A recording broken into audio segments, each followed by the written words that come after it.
যে জামাত ইসলাম কোন আমাদের বাংলাদেশের কোন সংগঠন না, তারা পাকিস্তানের যোদ্ধা, আমাদের বাংলাদেশের যোদ্ধা না। ওই জন্যই মনে করেন তারা স্বাধীনতা মানে না, তারা কোনো কিছু মানে না, গুজব সহ্য হয় না আমাদের সাধারণ মানুষ। তাই আমরা এটাই জানি, জামাত ইসলাম মানে পাপ এই বাংলাদেশের, জামাত ইসলাম মানে এই বাংলাদেশের ধ্বংসকারী, জামাত ইসলাম মানে এটা খারাপ প্রকৃতির একটা রাজনীতি দল, জামাত ইসলাম মানে এই দেশদ্রোহী দল। আমরা সাধারণ মানুষ এটাই বুঝি যে জামাত ইসলাম কোন আমাদের বাংলাদেশের কোন সংগঠন না, এবং কি ওই জন্যই তারা পাকিস্তানের সাথে যুদ্ধ করেছে, আমাদের বাংলাদেশের মানুষকে তারা ক্ষতি করেছে, ধর্ষণ করেছে, তারা সব দিকে তারা করেছে। তারা যাব পাকিস্তান, তারা পাকিস্তানের যোদ্ধা, আমাদের বাংলাদেশের যোদ্ধা না। ওই জন্যই মনে করেন তারা স্বাধীনতা মানে না, তারা কোনো কিছু মানে না।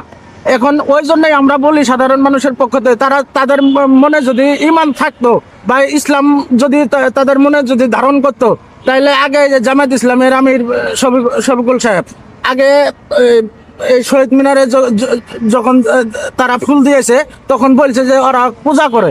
আর এখন আমরা জামাত ইসলামের আমির শফিকুল আলম সে নিজে ফুলের তোরা দিবার গেছে, তো এটা মুনাফিক না দেখি আমরা সাধারণ মানুষ মনে করি, আর মুনাফিকের চাও বেশি।